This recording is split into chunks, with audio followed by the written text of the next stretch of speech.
আসসালামু আলাইকুম আর্মি, কেমন আছে সবাই? একটু ভাবো তো, যদি বিটিএস সদস্যরা রোজা রাখতো তাহলে কে সবচেয়ে বেশি সময় না খেয়ে থাকতে পারতো? আজ এই মজার প্রশ্নের উত্তর খুঁজবো। আরএম তো জিনিসপত্র হারানোর ওস্তাদ। ইফতারের সময় এসে খেজুর খুঁজে না পেয়ে হয়তো বলবে আজ না খেয়েই থাকবো। জিন যদি সারাদিন না খেয়েও থাকে তাহলে সে বলবে খেতে না পারলে তো আর কি। তবে তার ধৈর্য এত ভালো যে রোজা রাখতে কোনো সমস্যা হতো না। সুগা তো ঘুমের রাজা, রোজার সময় শুধু ঘুমিয়েই কাটিয়ে দিত। ইফতারের পরও হয়তো ঘুমিয়েই থাকতো। জিওপ সারাদিন না খেয়ে নাচতে পারতো, কিন্তু আশা টিকিয়ে রাখতে খাওয়ার দরকার, তাই এটা ওর জন্য বড় চ্যালেঞ্জ হতো। জিমিনকে ক্ষুধার্ত দেখলেই আর্মিরা দুশ্চিন্তায় পড়তো, হয়তো আয়নার সামনে দাঁড়িয়ে নিজেই ভাবতো আমি কি শুকিয়ে যাচ্ছি।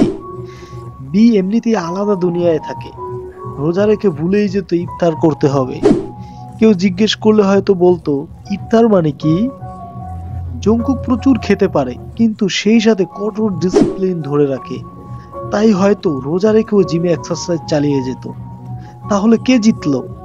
সব দিক মিলিয়ে সুগা আর জংকুক, একজন ঘুমিয়ে আরেকজন স্ট্রং ইচ্ছা শক্তি দিয়ে রোজা রাখতে পারতো সবচেয়ে ভালো। বিটিএস সত্যিই রোজা রাখলে কেমন হতো সেটা ভাবলেই মজার লাগে। আর্মি, তোমার কি মনে হয়? কমেন্টে জানাও।